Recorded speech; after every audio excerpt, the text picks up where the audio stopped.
Waalaikumsalam warahmatullahi wabarakatuh. Waalaikumsalam warahmatullahi wabarakatuh. Alhamdulillahirabbil alamin. Puji syukur kita panjatkan kehadirat Allah Subhanahu wa taala atas segala nikmat dan karunia-Nya sehingga kita masih dipertemukan dalam rangka tausiah kita setiap malamnya yang diselenggarakan oleh pengurus pusat Parmusi. Yang sama-sama kita hormati pengurus pusat Parmusi, pengurus pusat Muslimah Parmusi, pimpinan wilayah, pimpinan daerah, dan seluruh keluarga besar Parmusi yang berbahagia. Malam hari ini kita kembali mendengarkan tausiah yang akan disampaikan oleh Bapak Ustadz Haji Iman Abdai, SHSE MM, Wakil Ketua Parmusi Jawa Timur. Dan malam hari ini mengambil tema dimensi Ramadan antara ujian kehidupan, dakwah, dan kematian. Luar biasa, langsung saja menghemat waktu, kita persilakan kepada Ustadz Haji Imam Abdai, SEMM untuk menyampaikan tausiahnya. Silakan Pak. Terima kasih. Bismillahirrahmanirrahim. Assalamualaikum warahmatullahi wabarakatuh. Waalaikumsalam warahmatullahi wabarakatuh. A'udzubillah, bismillah, alhamdulillah. Alhamdulillahilladzi shalla 'alan nabiyil qadiman wa waqa'a zikrahu fil Qur'an wa tamjidan lahu wa ikraman wa amana bittiba'i syari'atahu halalan wa haraman. Asyhadu an la ilaha illallah alladzi kana 'adzabahu 'aziman wa asyhadu anna Muhammadan 'abduhu wa rasuluhu alladzi kana khuluqul kariman. Allahumma shalli wa sallim ala nabiyil karim wa ala alihi wa sahbihi khatamin nabiyyin. Amma ba'd. Fa ya ayyuhal hadirun, pimpinan pusat yang kami banggakan, semua pimpinan wilayah dan semua yang hadir di kajian Syiar Ramadan Parmusi yang kita banggakan ini. Puji syukur dan alhamdulillah, tidak seindah kita yang selalu silaturahim di Zoom Syiar Ramadan Parmusi ini, karena tidak semua sehat. Masih banyak saudara kita yang saat ini menderita di rumah sakit yang sudah berstatus ODP, PDP, ataupun bahkan yang berbulan-bulan sebelum corona sudah menderita sakit. Bahkan di seberang sana ada juga yang kena wabah, juga masih ada bencana dan sebagainya. Mari kita bermohon kepada Allah, mudah-mudahan kita semuanya, keluarga besar Parmusi, khususnya kita juga yang aktif dalam jalur dakwah ini senantiasa mendapatkan perlindungan Allah Subhanahu wa taala. Amin. Bapak Ibu, saudaraku seiman, aktivis dakwah Parmusi se-Indonesia, malam hari ini izinkan saya menyampaikan tema, dan sengaja kami siapkan tema ini agar bisa menjadi catatan dan bisa menjadi kenang-kenangan untuk kali pertama kita mengadakan Syiar Ramadan lewat Zoom meeting ini. Dimensi Ramadan antara ujian kehidupan dakwah dan kematian inilah yang kami sajikan kepada Bapak Ibu sekalian. Baik, kami akan angkat dahulu tema ataupun kajian malam hari ini dengan hadis Rasul Sallallahu Alaihi Wasallam yang sudah kami tampilkan di depan Bapak Ibu sekalian.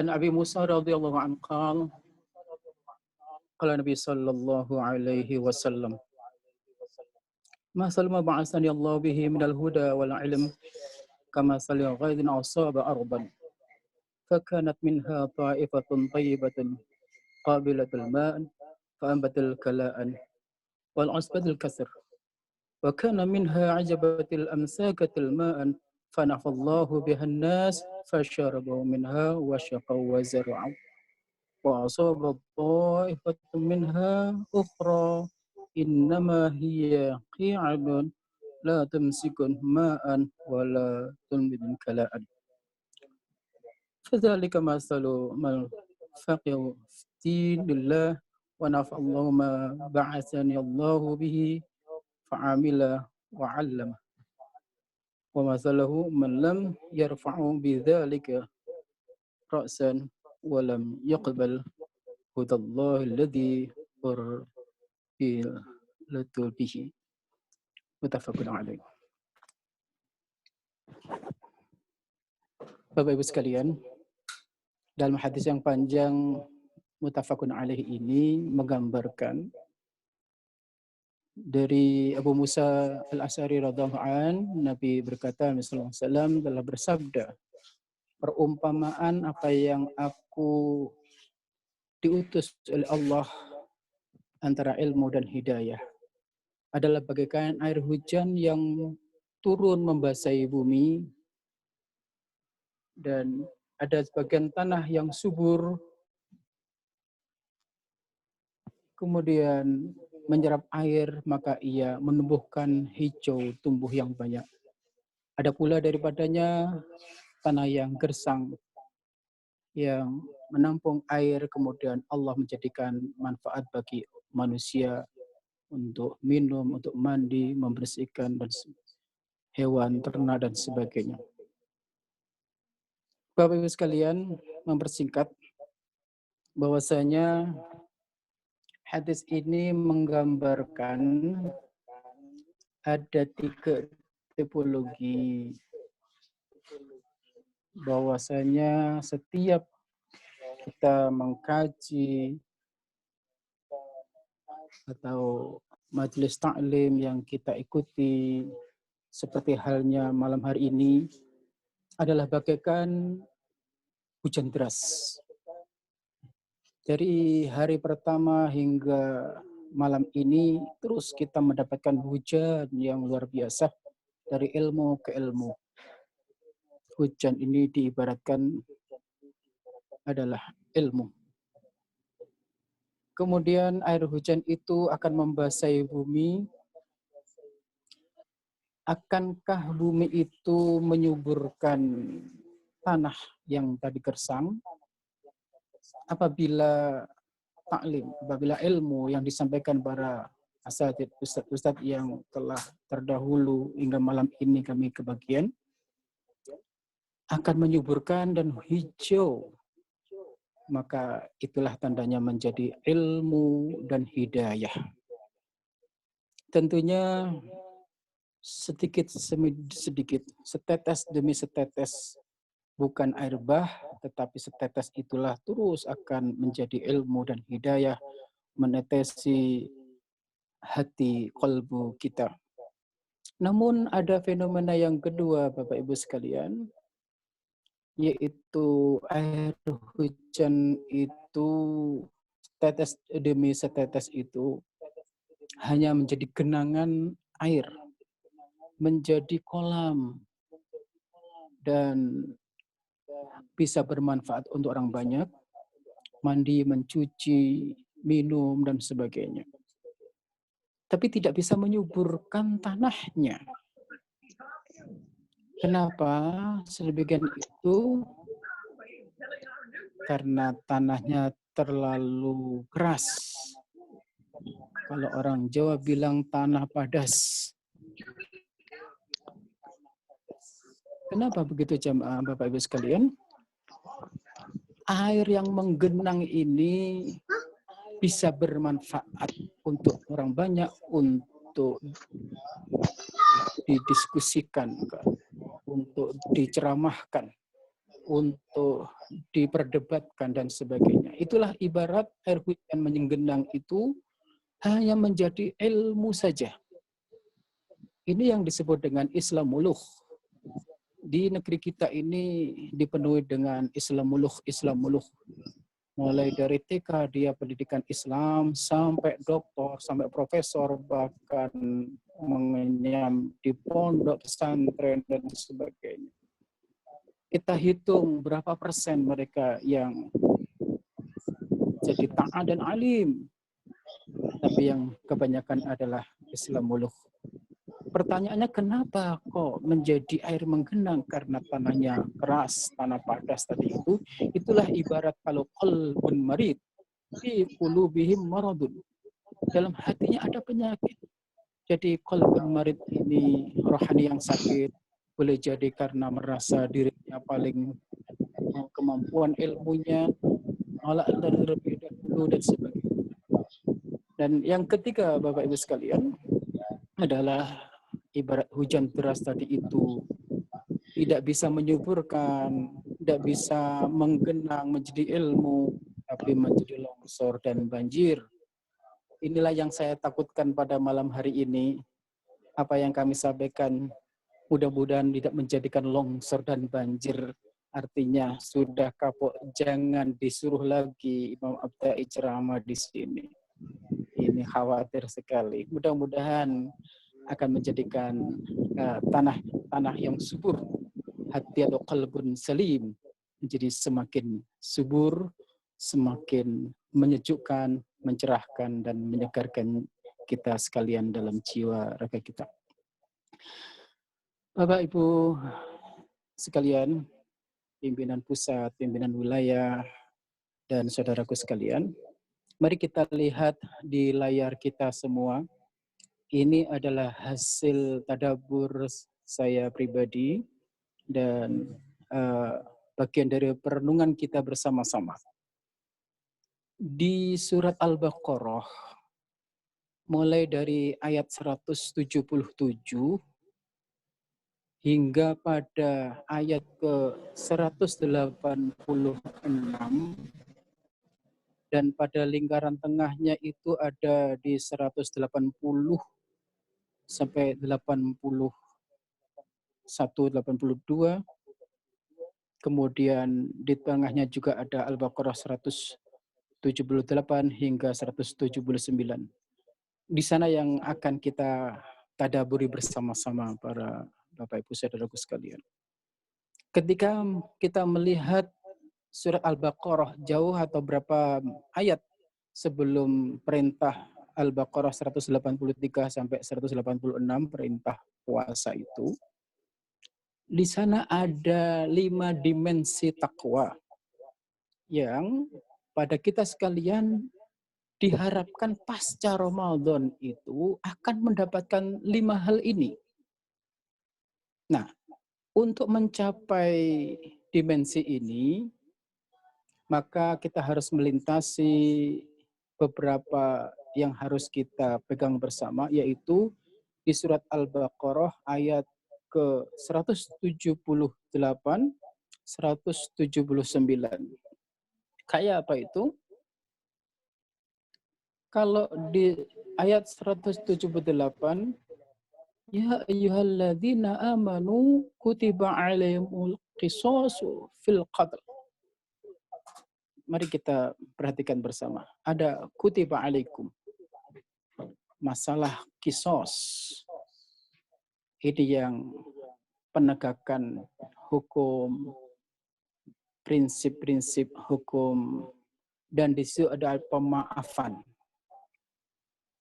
Sedangkan ayat 177, Bapak Ibu sekalian, mari kita perhatikan. Ini yang akan kita urai bersama-sama. A'udzubillahi minasyaitonir rajim. Laisal birru an tuwallu wujuhakum qibala al-masyriq wal maghrib. Walakinnal birra man amana billahi wal yawmil akhir wal malaikati wal kitabi wan nabiyyin.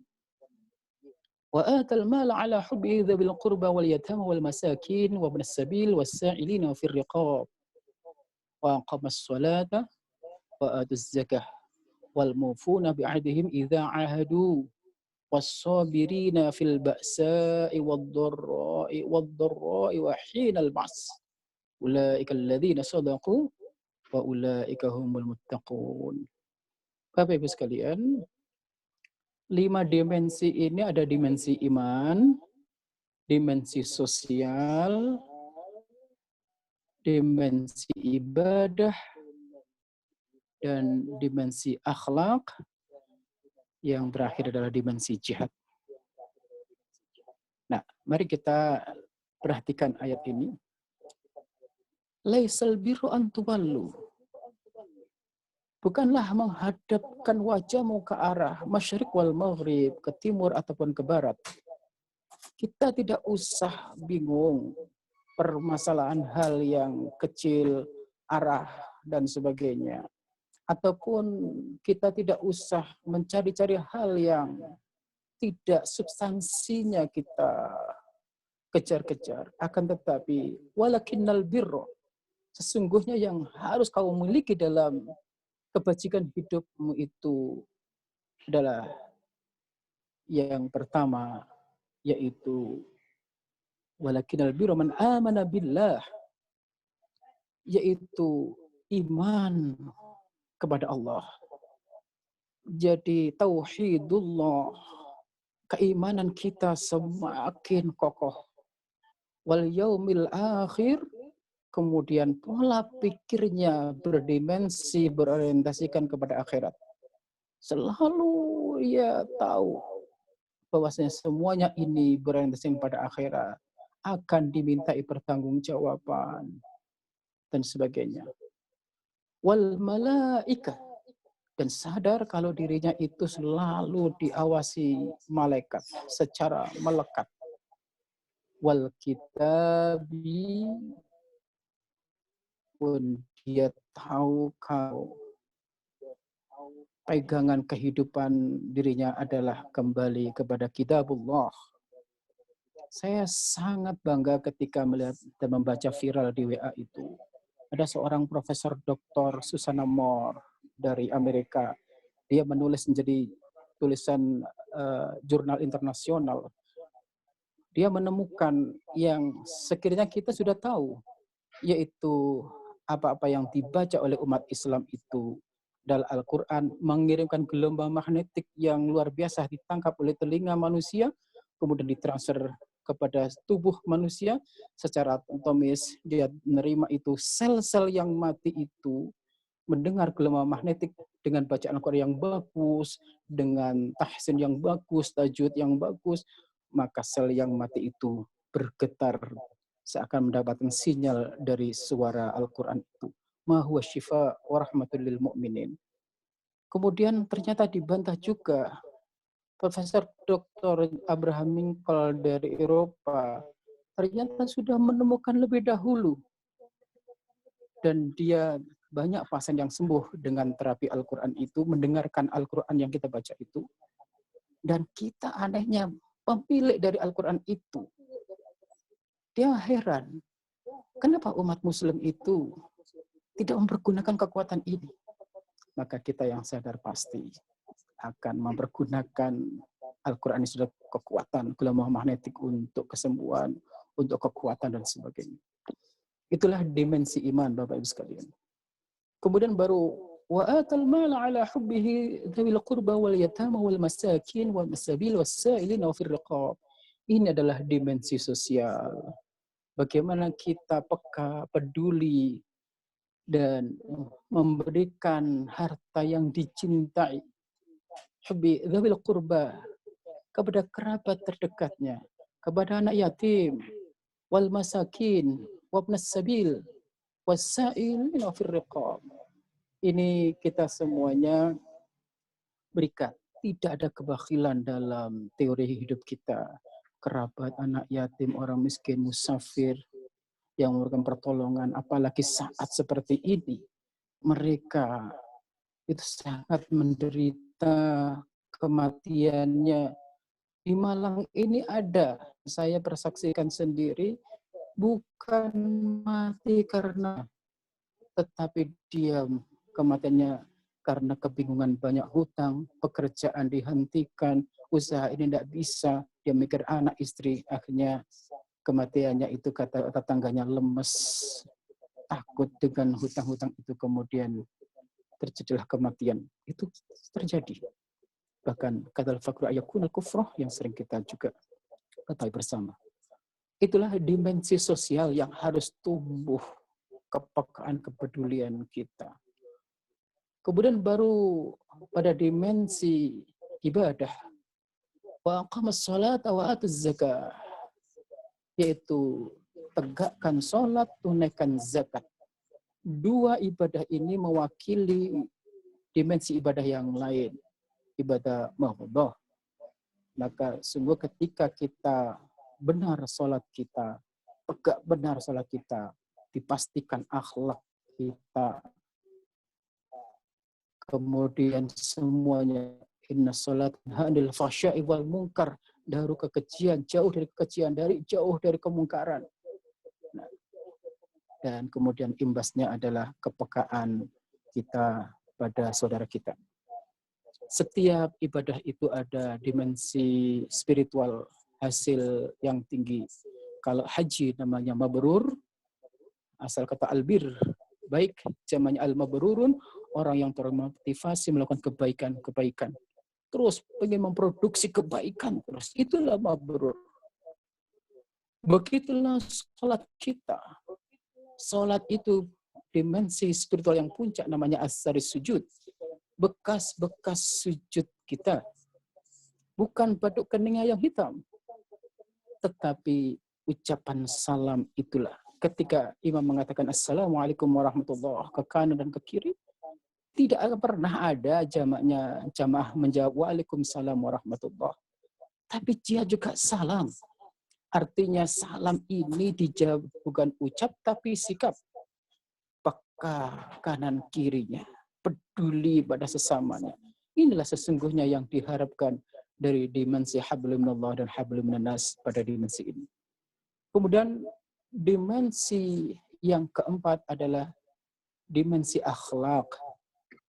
Diwali dengan ayat wal mufuna bi ahdihim idza ahadu, yaitu orang yang menepati janji apabila ia benci. Artinya Bapak Ibu sekalian, bahwasanya pada rumus orang yang beriman itu tidak ada kedustaan, tidak ada kebohongan. Karena itu adalah akhlak dalam kehidupannya. Kemudian dimensi yang terakhir adalah dimensi jihad dan dakwah. Was-sabirina fil ba'sa'i wad-dharra'i wa hinal ba's. Yaitu orang-orang yang sabar dalam kesempitan, penderitaan, kemelaratan, dan peperangan. Artinya dakwah itu, jihad itu menyampaikan agama Allah. Maka ayat ini diakhiri dengan ulaikal ladzina shadaqu. Mereka inilah orang-orang yang benar dalam hidupnya. Wa ulaika humul muttaqun, dan mereka orang yang bertakwa. Ini jalan hidup kita Bapak Ibu jemaah rahimakumullah. Nah, maka ketika kita urai ayat sebelumnya, sebelum perintah puasa, ada kutiba alaikumul qisas, ada kutiba alaikum idza hadara ahadukumul maut. Diwajibkan atasmu apabila seorang di antara kamu kedatangan tanda-tanda kematian. Artinya zikrul maut. Artinya ingat dengan kematian. Maka Rasul bersabda dalam hadisnya yang riwayat Tirmidzi yang sangat populer, al-kaisu man dana nafsahu wa 'amila lima ba'dal maut. Orang yang cerdas dalam hidup ini, orang yang pandai dalam hidup ini adalah orang yang bisa menundukkan hawa nafsunya, wa 'amila lima ba'dal maut, kemudian mencari bekal untuk kematiannya. Wal ajizu, ada orang bodoh dalam hidup ini. Man asnafsahu hawaha, ia memperturutkan kemauan kesenangan duniawi. Wassamana 'ala li amani. Kemudian ia berangan-angan kala akhir kematiannya akan mendapatkan ampunan. Ini orang bodoh Bapak Ibu sekalian. Nah, baru kita lihat ya ayyuhalladzina amanu kutiba alaikumussyiyam. Disitulah baru proses-proses pendadarannya, proses untuk masuk dalam kepompong ulat yang tadinya tidak disukai, kemudian dia berdiam diri, bertafakur, maka nampak dia akan keluar menjadi kupu-kupu yang indah. Dan dia dibekali, bekal yang sangat luar biasa adalah syahrul Ramadan alladzi unzila fihi al-Qur'an hudan lin-nasi wa bayyinatin minal huda wal furqan. Di situ ada fitur Bapak Ibu sekalian yang harus kita pergunakan. Fitur yang pertama adalah hudal linnas, petunjuk, map, peta. Wa bayyinatin, al-bayyinah. Atau wa bayyinatin itu adalah pencerah, yaitu lentera, penerang. Logika pendeknya Bapak Ibu sekalian, mata kita ini sesungguhnya nggak bisa melihat. Mata kita ini Pak Sekjen nggak bisa melihat. Dibantu cahaya baru bisa melihat. Nah, artinya hidup ini gelap gulita. Ketika ada lentera nurullah, cahaya Allah namanya Al-Quran, hanya lilin kecil saja bisa menerangi hidup kita. Maka itu kalau kita tidak ada yang namanya Al-Quran, maka kita tidak bisa tahu arah. Apalagi kita sampai pada Al-Furqan, pemisah mana yang hak, mana yang batil. Apalagi sudah kita lewati nuzul Quran ya, pada malam 17 kemarin. Al-Furqan itu artinya pada logika pendeknya, ketika seseorang itu pernah membaca Al-Quran dari Fatihah sampai An-Nas, terjemahannya saja, maka akan muncul sifat furqan, peka mana yang hak, mana yang batil. Nah, ini luar biasa. Kemudian baru diakhiri ayat ini pada ayat Al-Baqarah ayat 156. Uji budak wadadda'i idza da'an. Dan apabila hambaku bertanya, ini artinya apa? Adalah mahabbatullah, kecintaannya kepada Allah. Begitu dekatnya hamba ini kepada Allah. Inilah yang sesungguhnya ditunggu pasca Ramadan nanti. Bapak-Ibu sekalian, saya kepingin menampilkan ilustrasi dari semua yang kita sampaikan di awal. Agak dicepat-cepatkan saja. Nah, sesungguhnya apabila ditarik garis dari apa yang kita pelajari beberapa dimensi itu, saya teringat di kitab Al-Hidaiyah karangan Syekh Hasan Al-Bisri, ada 5 kecemasan, kegelisahan yang boleh di dalam Islam ini. Mencakup semua dimensi itu kalau kita tarik garis lurusnya. Yang pertama, tanyakan pada diri kita, cemaslah pada diri kita. Ya usah takut dengan corona, takut dengan ini itu. Tapi yang lebih takut, yang kita cemaskan, yang boleh ada 5 hal ini dalam kitab Al-Hidaiyah karena Syekh Hasan Al-Bisri ini. Apakah ibadah kita selama ini sudah diterima oleh Allah atau ditolak oleh Allah?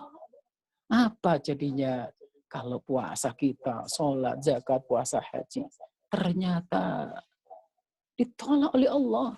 Bukan lillah, tapi linnas. Dia hanya kepingin gelar hajinya saja. Atau dipandang seorang tokoh dan sebagainya. Alhamdulillah. Ini cemas dan gelisahlah yang kedua. Boleh gelisah, boleh cemas. Masalah taubatan kita.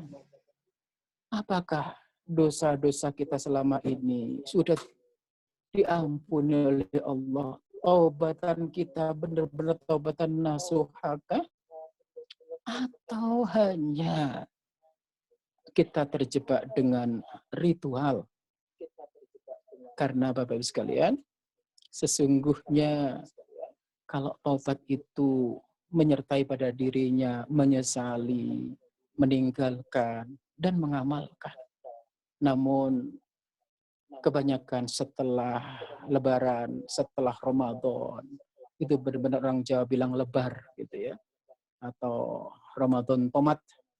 Ramadan datang pada tobat, selesai Ramadan pada kumat. Kata. Nah, tanyakan, cemaslah, gelisahlah. Yang berikutnya adalah kita nanti berakhir di surga atau di neraka. Nah, kayaknya ini kita pede banget kalau kita mau masuk surga.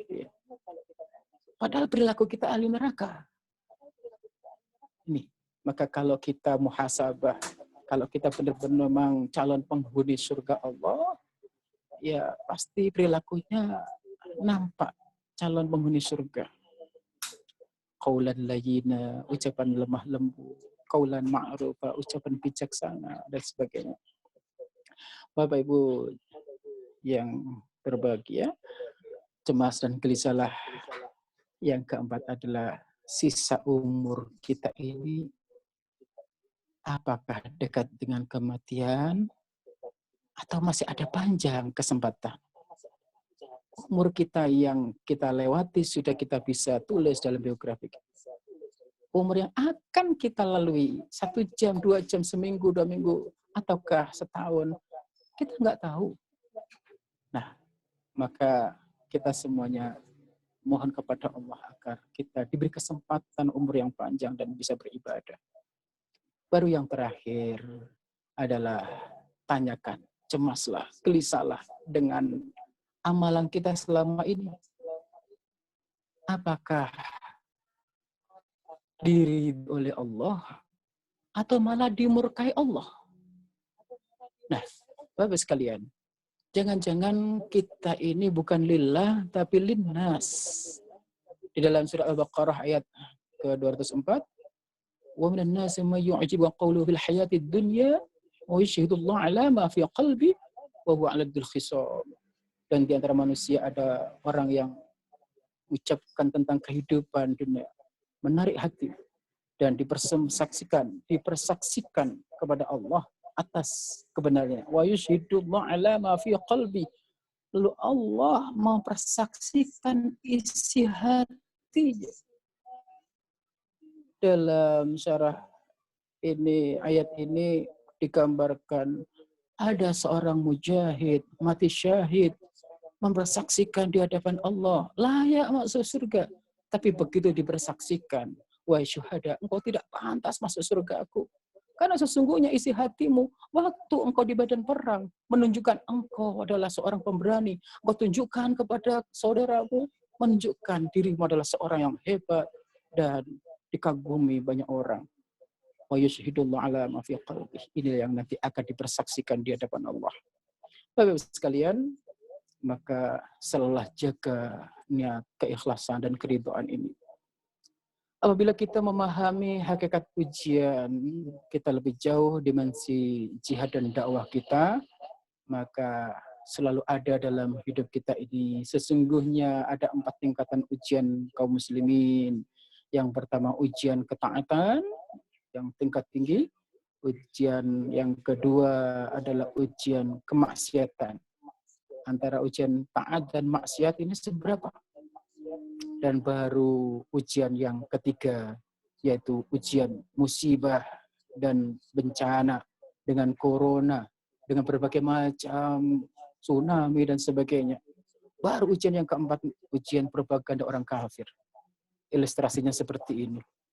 Maka sungguh kita semuanya selalu ada dalam ujian Allah. Ketika ujian ketaatan itu ada dalam puncaknya, maka jauh dari musibah, dari bencana. Apalagi ujian kemaksiatan dan propaganda orang kafir dengan berbagai macam propagandanya, ghazul fikir, perang pemikiran dan sebagainya. Bapak sekalian, maka kita sadar Al-Kahfi 46 mereka lah ya kelompok jin iblis ini pembangkang. Sudah kita sadari, jangan sampai kita ikuti langkah jejak mereka. Bapak Ibu sekalian, maka kita sadar ketika kita melihat surat Al-Ankabut ayat 2-3, hasiban nas ayat yaqulu amanna wa hum la yuftanun walaqad fatanna alladzina min qablihim fala ya'lamanna Allahu alladzina shadaqu wa la ya'lamanna al-kadzibin. Apakah manusia itu mengira bahwa mereka dibiarkan mengatakan kami telah beriman, sedang mereka belum diuji lagi. Dan sesungguhnya kami telah menguji orang-orang sebelum kamu. Maka sesungguhnya Allah mengetahui orang-orang yang benar-benar beriman, dan sungguh Allah mengetahui orang-orang yang dusta imannya. Disinilah dipertaruhkan apa benar iman kita ini iman bohong-bohongan atau iman sesungguhnya. Emas itu 24 karat atau cuma sekarat. Inilah Bapak sekalian. Maka ketika kita memahami manusia yang paling berat cobaannya adalah para nabi, kemudian orang-orang soleh, kemudian berikutnya adalah orang-orang seperti kita ini dicoba sesuai dengan kadar kemampuan, kekuatannya, dan ketika dia tetap tegar, maka ditingkatkan. Ya, coba itu kemudian Allah akan angkat derajatnya. Izamul jaza ma'al izamul bala. Besarnya ujian mengikuti besarnya pahala seseorang. Bapak Ibu sekalian, maka inilah ikhtisarnya, tidak usah diulas. Maka mari kita selalu berdoa kepada Allah. Dan doa ini bagian dari munajat hidup kita atau milik dari kehidupan kita. Jangan sampai lepas dari setiap waktu. Allahumma inna na'udzubika min jahdil bala' wa darakis saqa' wa su'il qada' wa samadatil a'la. Ya Allah, kami berlindung kepadamu dari beratnya musibah yang tidak mampu ditanggung, dari datangnya sebab-sebab kebinasaan, dan dari buruknya akibat apa yang telah ditakdirkan, dan kegembiraan musuh atas penderitaan yang menimpa. Inilah ketika musuh senang dengan penderitaan kita, takdir yang buruk, itu kita hindarkan dengan doa, karena doa kita adalah senjata benteng kaum mukminin. Bapak Ibu sekalian, maka hampir kita sampai akhir pada materi ini. Dimensi dakwah di jalan kita adalah seperti ini. Tantangan dakwah, kadar dakwah pasti ini adalah notifikasi. Kalau zaman dahulu itu TBC tahayul bid'ah khurafat, sekarang kita ini dengan hoak, dengan berbagai macam informasi di medsos dan sebagainya. Intensifikasi. Musuh dari dalam sendiri, kelompok Islam sendiri memusuhi saudara sendiri. Kristenisasi masih, kaderisasi yang lemah sehingga semakin hari semakin jauh umat kita dari agama. Kemudian problemnya adalah ideologi yang melenceng, yang sesat, dan sekularisasi. Yang terkini adalah namanya diskonten. Apa itu diskonten? Adalah mereka yang masih frustasi, kelompok frustasi karena masalah politis, skala yang lain, sehingga ia selalu mencari kesalahan-kesalahan saudaranya sendiri sesungguhnya untuk kepentingan politis dan sebagainya. Ini terus menghantui problem kita, harus kita selesaikan problem dalam dakwah ini. Kitalah tugasnya untuk menyentuh dengan kesejukan jiwanya. Namun tidak bisa hanya dengan dakwah bil mimbar, kalau istilah saya. Hanya mimbar saja dinasihati di atas mimbar, belum sampai pada sentuhannya. Pun dengan dakwah bil dampar, dengan duduk, dengan kajian, itu pun masih berapa persen bisa menyentuhnya. Atau yang lebih utama adalah ketika bil hal, ini baru bisa menyentuh F sama dengan S, fasilitas sama dengan sikap, sehingga kita bisa membuka agak sulit. Tapi juga begitu, dakwah bil qalam, ini terus kita giatkan seperti hanya cara dakwah kita dengan medsos dan sebagainya. Tapi juga tidak kalah pentingnya dakwah bisyashah. Insya Allah kadang-kadang para musisi di panggung politik Indonesia. Tapi jangan lupa juga saat ini kita butuh penguatan dakwah bil medsos. Ya.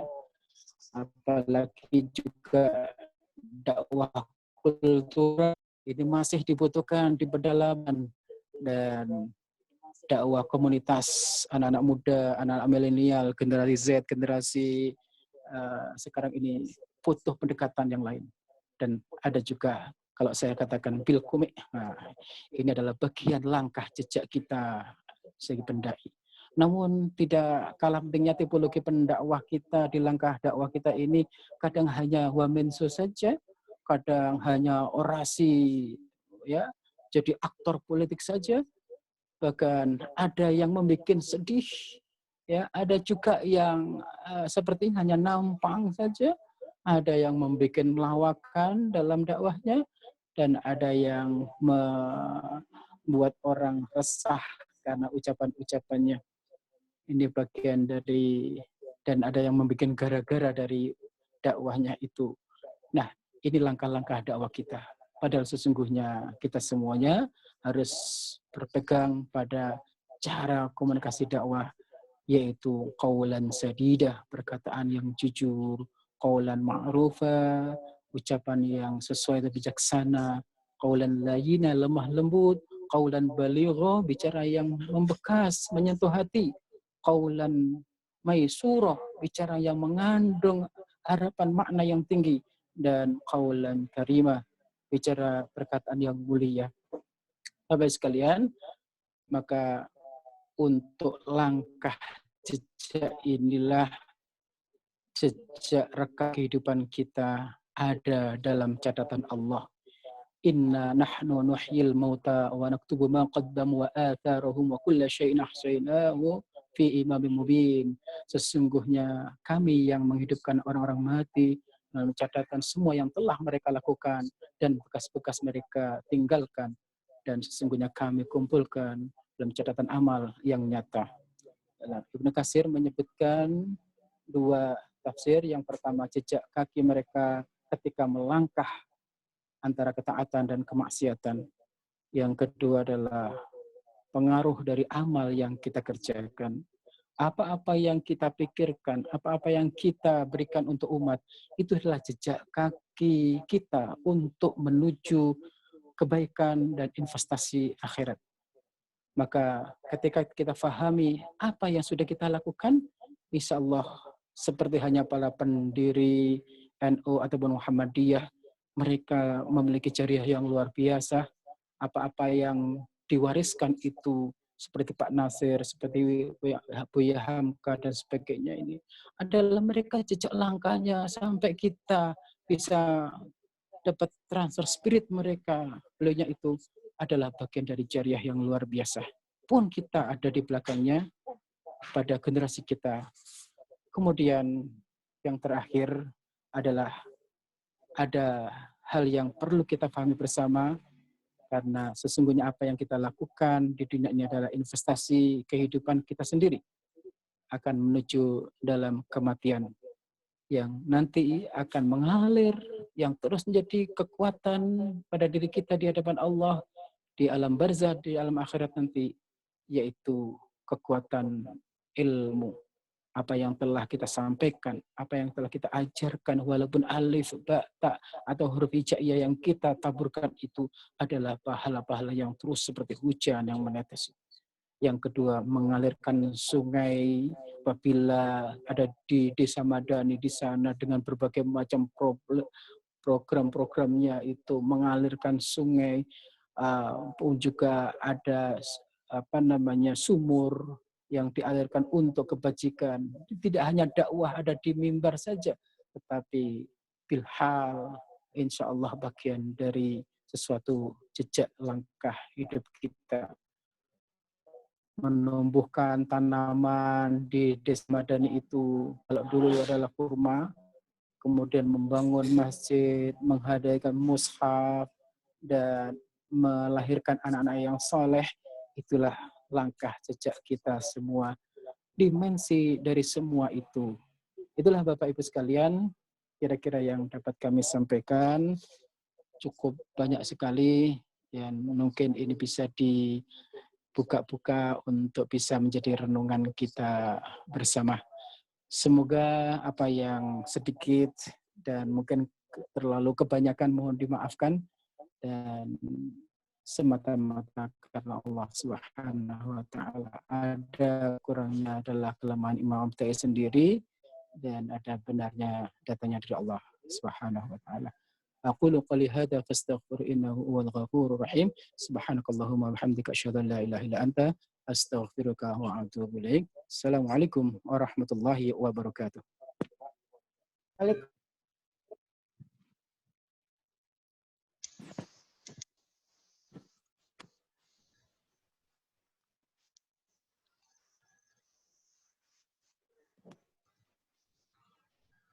Mbak Dia di-unmute dulu baru bicara. Iya, sudah. Ya, terima kasih Pak Ustadz. Ustadz kita Haji Imam Abdai SH, SEMM yang sudah memberikan tausiahnya pada malam hari ini dengan tema yang luar biasa, yaitu dimensi Ramadan antara ujian kehidupan, dakwah, dan kematian.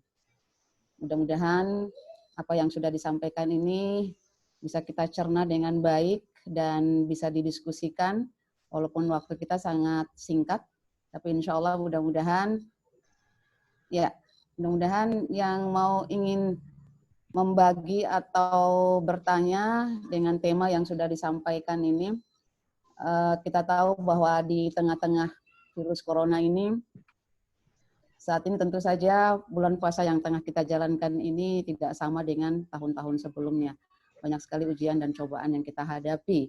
Dan tentunya seperti apa yang sudah disampaikan oleh Ustadz tadi, jangan kita cemas dengan corona, tapi kita mengintrospeksi diri kita cemas dengan apa yang sudah kita lakukan, amal-amalan kita yang sudah kita lakukan. Mungkin salah satunya. Dan silakan Bapak Ibu, keluarga besar Parmusi yang ingin bertanya atau berdiskusi, monggo. Saya Mbak Dia. Ya. Assalamualaikum warahmatullahi wabarakatuh. Waalaikumsalam warahmatullahi wabarakatuh. Kelihatan mukanya dikit-dikit nih. Jadi saya lihat di ini, Mas. Terima kasih ya, Mas Imam, luar biasa ini masukannya. Ini menjadi bahan kita juga nih. Kalau saya mau ceramah, saya salin-salin nih kayak gini nih. Boleh ya, boleh di-share juga. Boleh Pak Sekjen, di-share aja Pak Sekjen supaya iya. Cuman mungkin saya ingin tanya saja ini soal mengenal dunia dakwah ini ya. Soal ada 9 model dakwah bil dampar, kayak dakwah bil mimbar, bisyasa, bil kolam, bil komik, macam-macam itu ya. Tapi mungkin inilah yang keresahan saya. Mungkin kalau dakwah bitijaroh ini di mana ini? Saya nggak ngelihat khusus atau bil muamalah gitu ya. Dakwah berdagang lah, dakwah ekonomi lah gitu. Karena kelemahan kita ini umat Islam ini kan miskin gitu ya, terbelakang. Karena dianggap berekonomi berusaha bukan bagian dari dakwah. Karena itu bab tentang muamalah, kalau pengajian ini jarang disinggung. Singgungnya soal ibadah, soal lain. Kira-kira ini nyangkutnya di mana Mas Imam? Atau memang itu dianggap tidak penting? Bagaimana? Terima kasih Pak Sekjen. Ya. Iya, ada yang kelewat. Jadi alhamdulillah Pak Sekjen, mungkin ini pengalaman pribadi saya. Di Malang ini saya ketua Kadin UMKM. Kadin UMKM ini adalah raksasa tidur. Karena bagaimana membina orang-orang usaha kecil menengah. Kami dakwah dengan cara itu, kendaraannya namanya Kadin UMKM. Apabila kawan-kawan nanti mau bergabung di Kadin, di masing-masing provinsi ini sebetulnya harus dihidupkan, tapi pada saat ini masih tidur semua. Ini bisa dikondisikan seperti yang kami lakukan di Malang, dakwah apa istilahnya, bitijarah atau dakwah bil mal gitu ya. Kami menggandeng dengan pengusaha, kami menggandeng dengan komunitas-komunitas, kami beri kesempatan mereka. Saat ini saya pribadi, Pak Sekjen, bekerja sama di Mall Dinoyo Malang.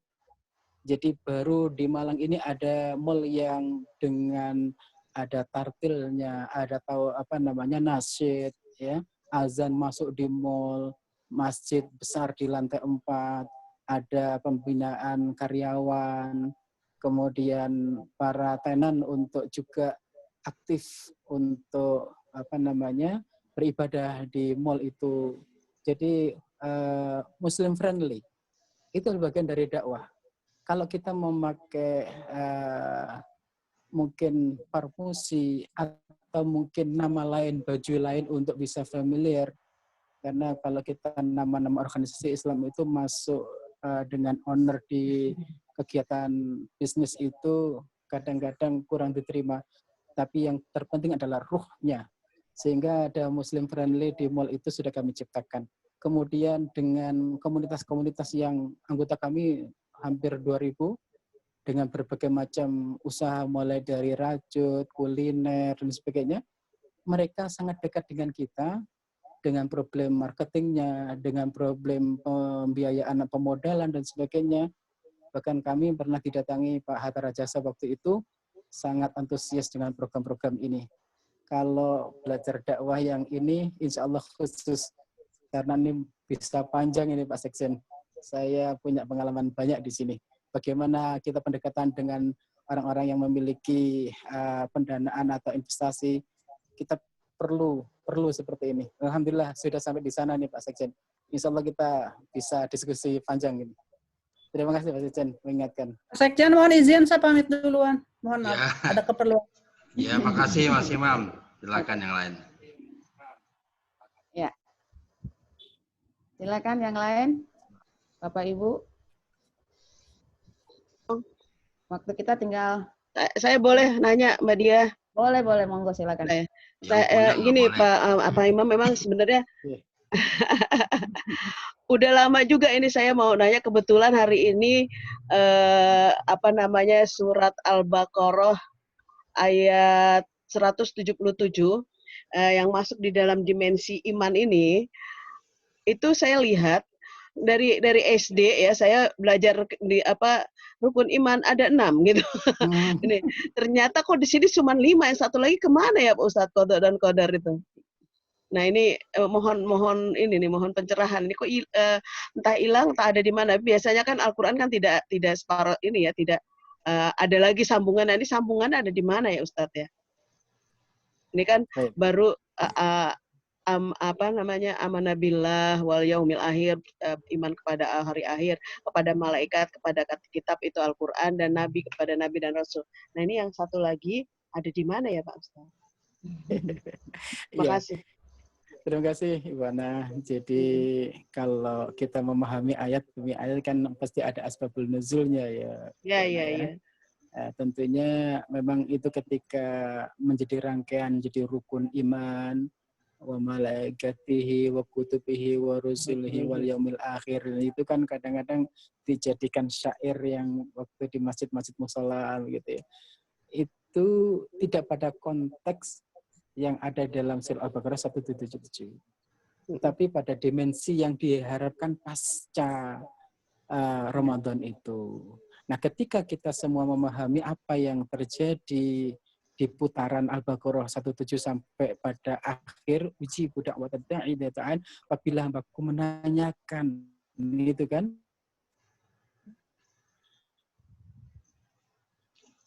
Itu sesungguhnya pada dimensi ketahuan wabil qadari wasyarihi itu ketika mereka memiliki tauhidullah.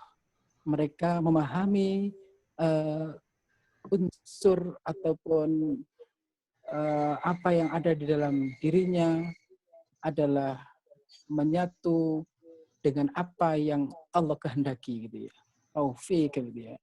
Atau pada prinsip ayat ini, apa-apa yang dilakukan dalam kehidupan berpopulasi ini, mulai dari hukum, penegakan hukum, kemudian pemaafan, kemudian masalah waris, masalah kematian, itu adalah suatu putaran dimensi yang di situ ada takdir Allah ya, qadarihi wa syarrihi.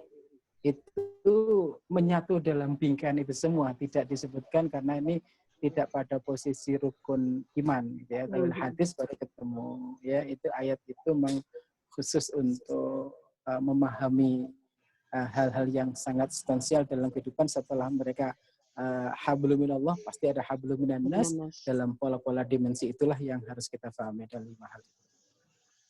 Begitu Ibu Ana. Iya, terima kasih Ustadz.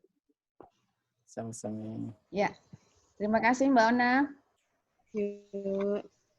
Ya, Ibu Bapak sekalian yang masih ada, sudah jam 9 nih, jam 21 malam. Gimana Pak Sekjen dan Mbak Ona? Ya, sahur dulu kalau gitu. Ya, kalau Kita lanjut nanti.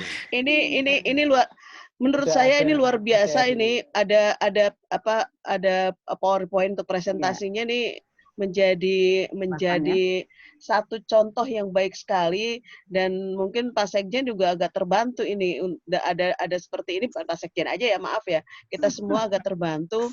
Saya suka mencatat-catat. Nah, kalau yang begini ini kan enak, kita udah tinggal lihat. Nah, ini mantap ini. Jadi ini terima kasih sekali nih Pak Ustadz Imam Abdai yang sudah memberikan bahan untuk presentasinya, dan ini mudah-mudahan yang belum kebagian bisa bikin ini, tapi jangan sampai nggak bikin ini terus nggak ikut, nggak mau mundur, jangan. Saya rasa itu Mbak Diah. Terima kasih Mbak Diah. Ya, baik. Bapak Ibu sekalian, keluarga besar Parmusi yang berbahagia yang dirahmati Allah, alhamdulillah kita sudah mendengarkan tausiah yang langsung disampaikan oleh Ustadz kita Haji Imam Abdai, yang beliau adalah Wakil Ketua Wilayah Jawa Timur ya, Wakil Ketua Parmusi Wilayah Jawa Timur. Terima kasih atas pencerahannya, tausiahnya, dan luar biasa dengan PowerPoint yang luar biasa ini. Mudah-mudahan bisa dicontoh oleh dai-dai yang lainnya. Dan mudah-mudahan pula apa yang sudah disampaikan ini bisa menjadi imun kita, menambah wawasan kita dan keilmuan kita, juga bisa memberikan pemahaman yang luar biasa, tambah ilmu, meningkatkan iman dan takwa kita kepada Allah Subhanahu wa taala. Dan mudah-mudahan Ramadan kita kali ini bisa melahirkan nanti di paksa Ramadan ini kita bisa meningkatkan seperti apa yang sudah disampaikan oleh Pak Ustadz, yaitu ada 5 dimensi tadi ya. Mudah-mudahan kita bisa mengaplikasikan. Baik, terima kasih, dan kita akhiri pertemuan kita malam hari dengan membaca kata Alhamdulillahirabbil alamin, dan kita serahkan kepada Pak Sekjen dan Pak Ona. Pak Sekjen lah. Sudah, kita tutup dengan baca kafaratul majlis. Subhanakallah bihamdika asyhadu an la ilaha illa anta astaghfiruka wa atubu ilaik. Assalamualaikum warahmatullahi wabarakatuh.